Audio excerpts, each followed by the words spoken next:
Hello there. Welcome to session 119 of Selling the Couch. Hope you're having a great start to your day. It is spring here. I almost said fall. I don't know why I said fall, but it is spring here in Philly. This has to be my most favorite time of the year. I love pleasant weather, especially this is like, I don't know, it's such a godsend when you have grown up in Texas your whole life and the typical May in Texas is like 90 degrees already. But wherever you are, I hope that you're doing well. And sorry to my friends and family down in Texas if you guys are struggling with all this heat. Today's podcast conversation is with a private practitioner, Cathy Berman. Cathy is in Oakland, California, and Cathy actually has a pretty unique training in that she was a nurse practitioner where she focused on ob-gyn and then went and got a second master's degree and became a marriage and family therapist. And she works with postpartum and pregnancy kind of issues. And in today's podcast conversation, we're just talking all about Cathy's private practice journey. I actually just finished recording this conversation, and this was just such a genuine conversation. You know, Cathy was just very real in terms of why she started her practice and the struggles that she had and how she focused on something much on a niche and how she found something in many ways that was much bigger than her. But by doing that, she was able to niche and figure out who she wanted to serve in private practice. Before we get to today's podcast conversation, I just wanted to thank the folks over at TheraNest for supporting this month's podcast conversations. TheraNest is the affordable private practice management software for solo and group private practices. They actually hooked our community up with a really nice discount. So if you guys go to sellingthecouch.com/TheraNest, you can get the first month absolutely free and then followed by 20% off the next 3 months. But you have to use that code. So with that being said, here is my conversation with Cathy Berman from cathybermanmft.com. Hi, Cathy. Welcome to Selling the Couch. Hey, Melvin. It's great to be here. Yeah, no, it's good to finally connect. You were in town, and unfortunately, we didn't get a chance to connect, but I'm grateful that we were able to have this conversation today. Yeah, me too. I loved visiting Philly. Yeah, it's a good city, as I was sharing with you. It's definitely grown on me. The first year was kind of hard, but it is a nice city, especially if you like history. Yeah, definitely. Cathy, we're talking all about your private practice journey. I wanted to have this conversation because first of all, I just feel like you have such a wealth of knowledge. You've been on this journey a while, and I'm sure there's lots of things you've learned along the way. Yes, it's been a great one. That's a great reframe there. So I wanted to start out with just asking a quote, a quote that's guided you as a professional on your private practice journey, but also just in your life. What would that quote be? And then how can someone that's listening today, how can we use that in our own lives and in our own practices? Well, that's a great question. And there is a quote that I really love, and it's sometimes your only means of transportation is a leap of faith. Oh, that's a beautiful quote. I found the quote on a greeting card, actually, and I was going to give it to my lovely daughter, and I showed it to her, and she said, "You should keep it, Mama." So I kept it. It was right around the time I started my practice full-time. When was that you started? Gosh, like 6 years ago. Seems like ages ago. It does. Been working hard ever since, but it really did touch me as kind of at the heart of my own leap of faith and something that clients have to do when they come in. Yeah, I mean, you just said it so beautifully because it is in many ways starting a small business is a lot of what we encourage our clients to do, right? Not start small businesses, but to take that leap of faith to go somewhere maybe that scares them or terrifies them. Yeah, well, I mean, just the process of therapy, you really need to trust that the process is going to work and that like myself or another therapist is able to help you along that. I kind of visualize it as a bridge in the change process, that you're starting out in a place that feels kind of sticky and uncomfortable, and then you have to have faith that you can get to that more hopeful, desired place, the other side.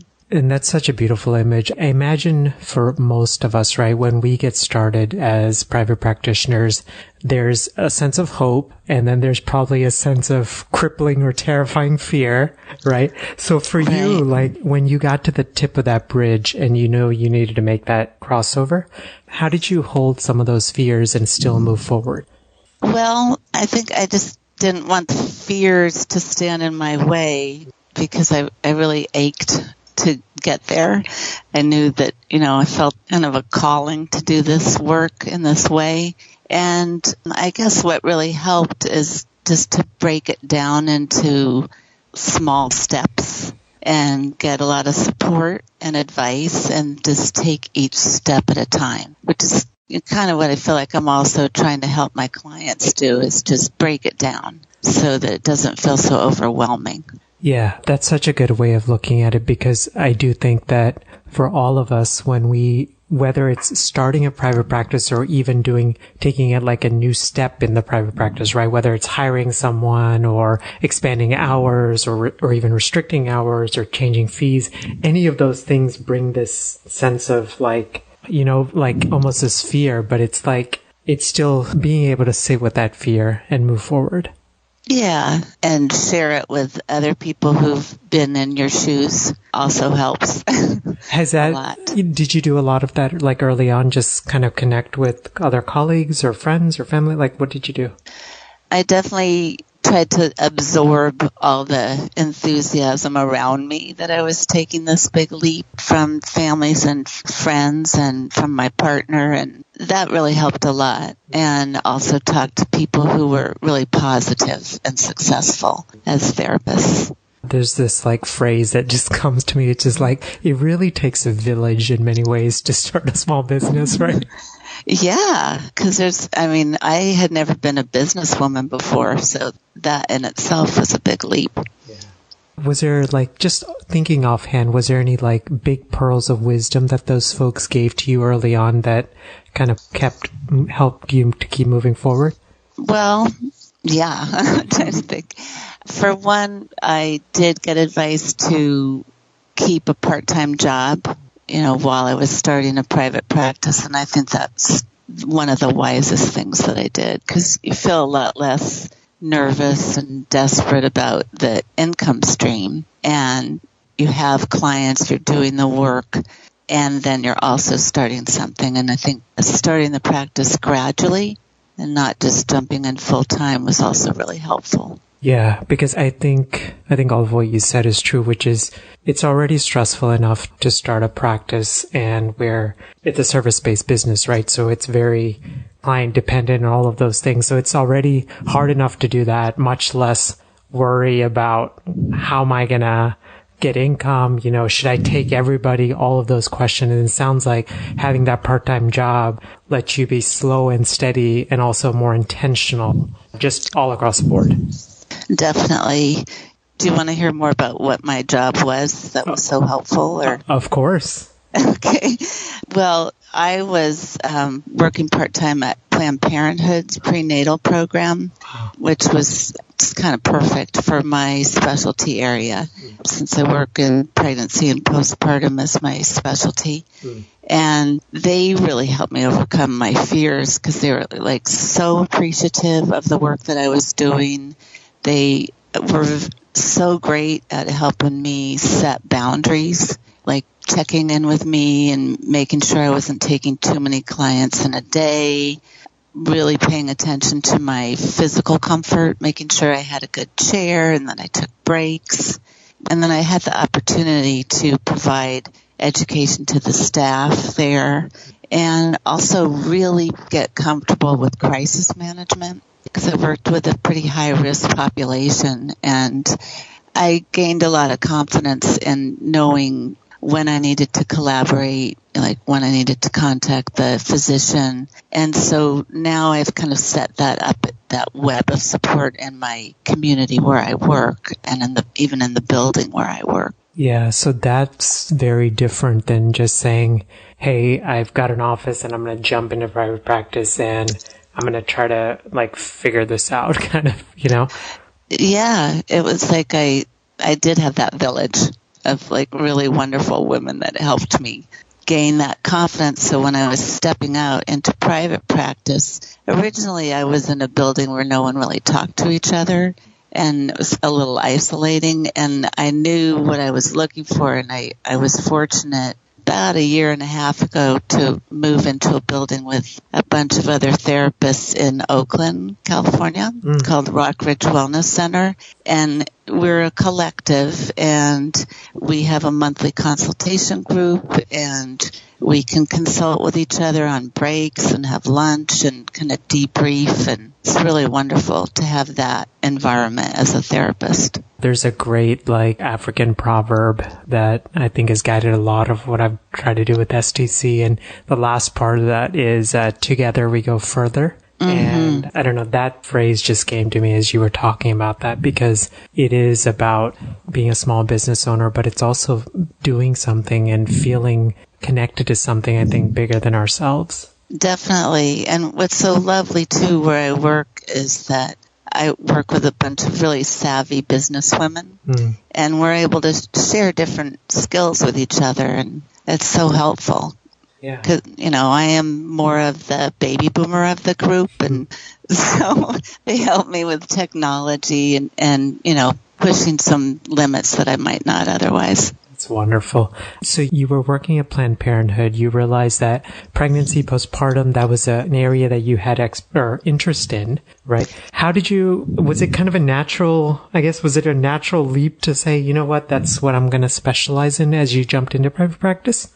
Yeah, well, actually, I had worked in both public and private health as a nurse practitioner, and OB-GYN was my specialty, and I'd always had wanted to work in women's health. And I loved the role of the nurse practitioner because it included not only the assessing for symptoms and diagnosing and treatment and doing the exam, but a big part of the role was the counseling and education. And when I first started out, I had lots of time with my clients and a lot of time for those pieces. And as with the evolution of managed care and the healthcare system, visit time shrunk so much that I really didn't have time for the connecting counseling part.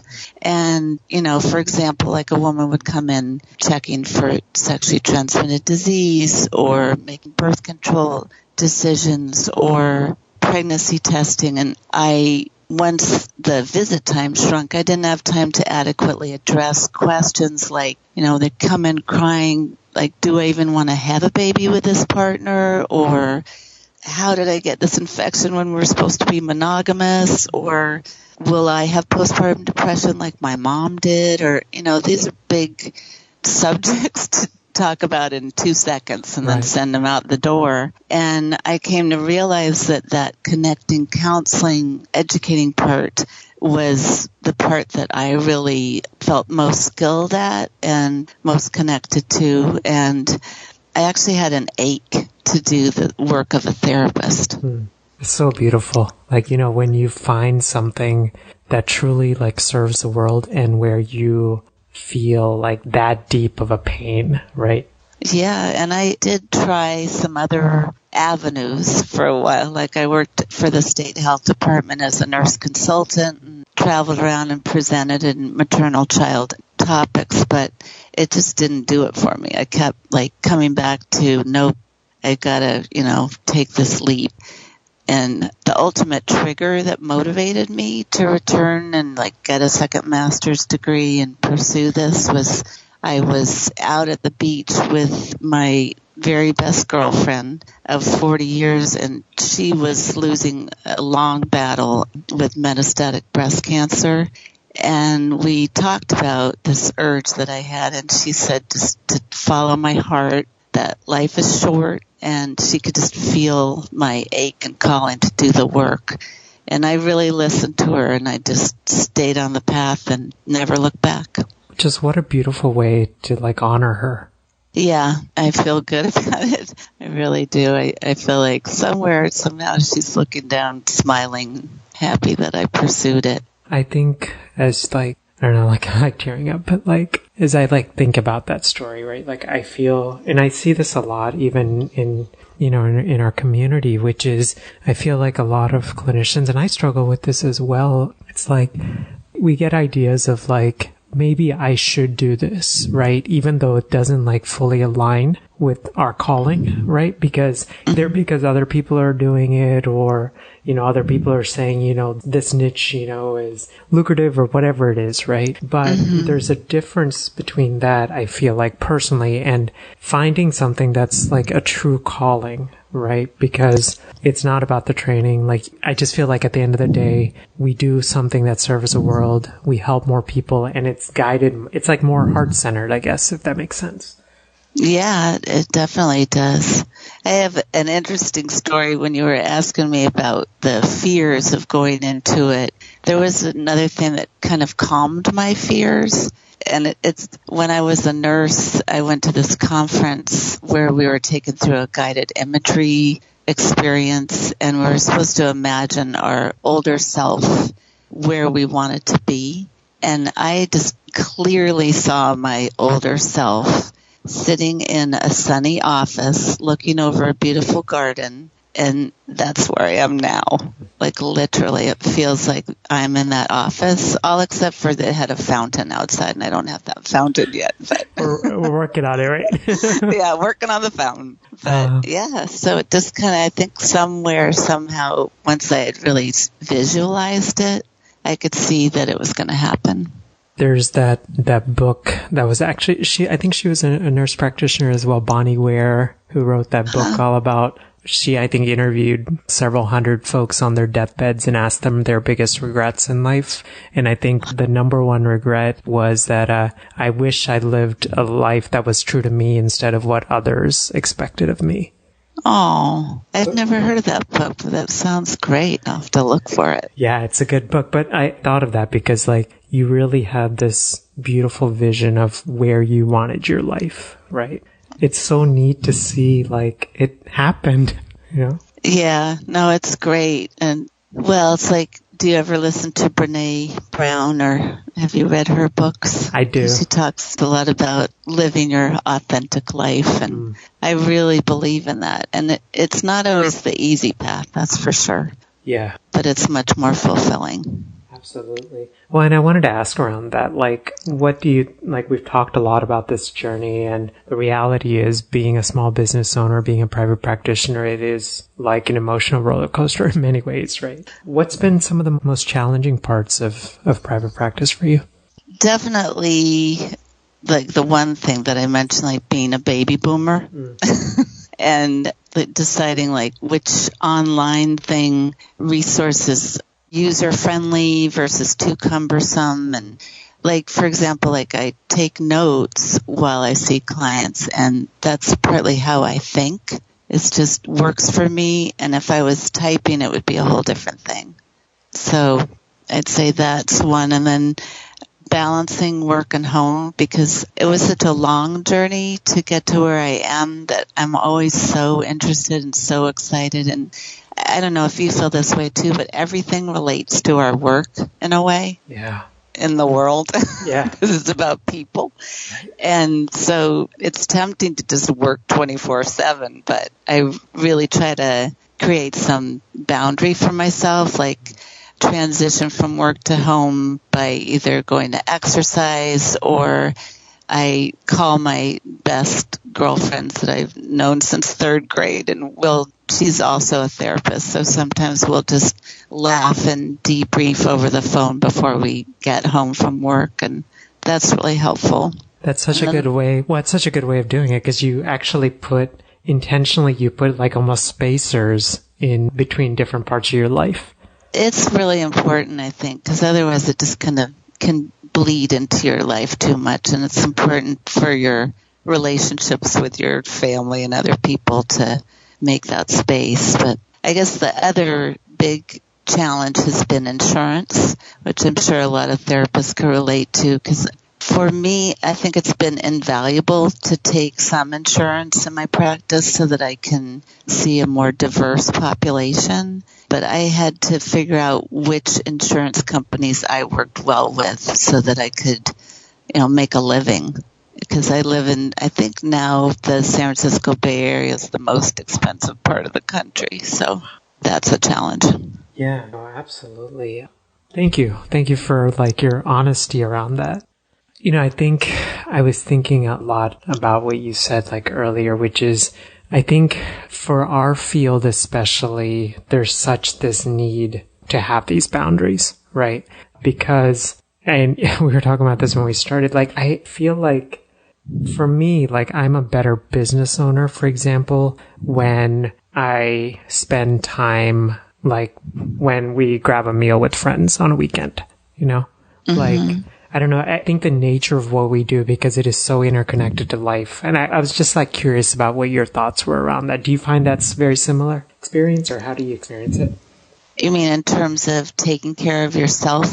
Yeah, just around self-care and boundary setting, and how, the things that we may do that's completely unrelated to our job, right? But has almost a direct or an indirect impact within the therapy room.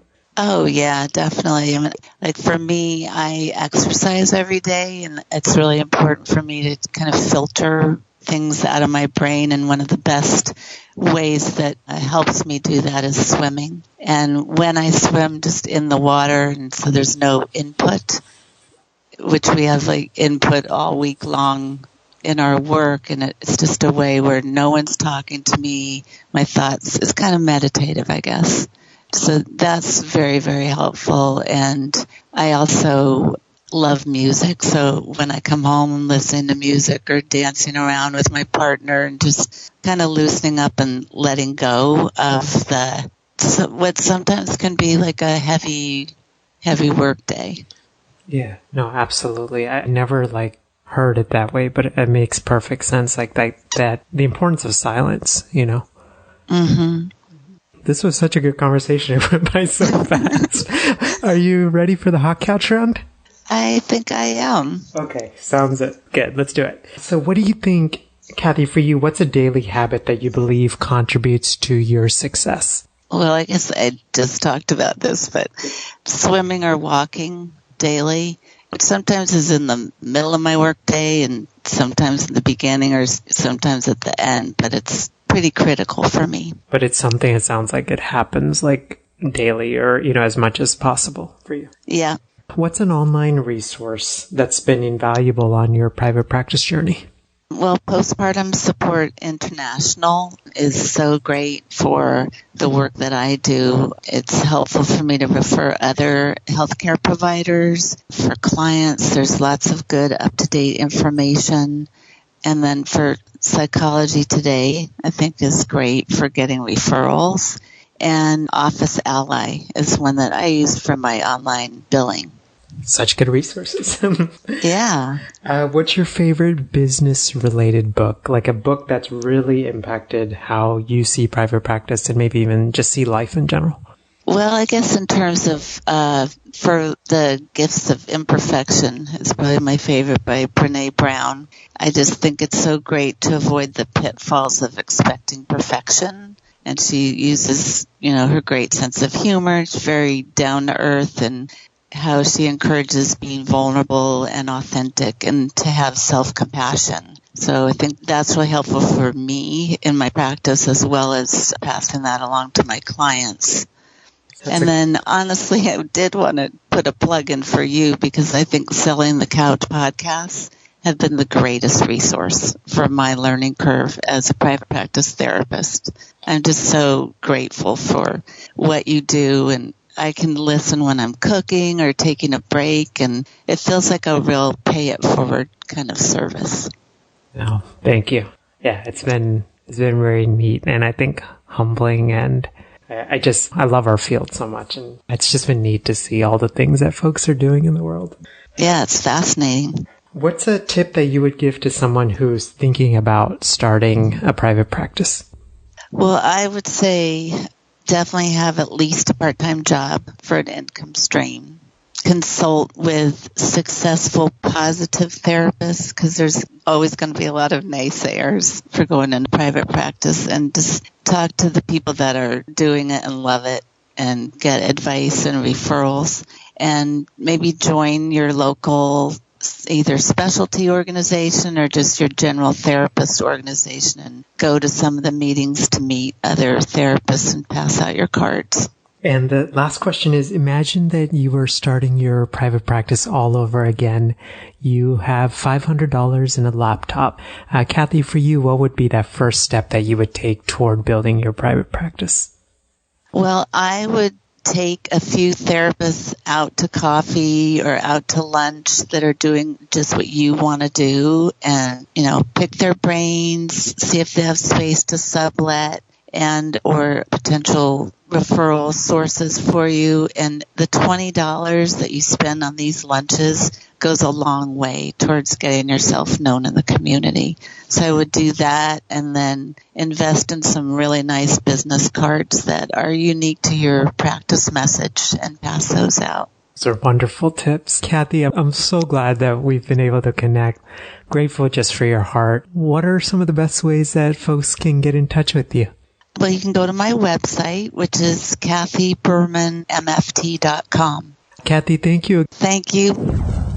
Hey gang, hope you enjoyed my conversation with Cathy, and I hope that it encourages you and motivates you, especially if you're in a season of life where you have a lot of fear and you're wondering whether this private practice journey is worth it, or even if you're just at the beginning and just thinking about taking that leap. Cathy mentioned a number of resources and lots of different tools and resources, and you can find that at sellingthecouch.com/session and the number 119.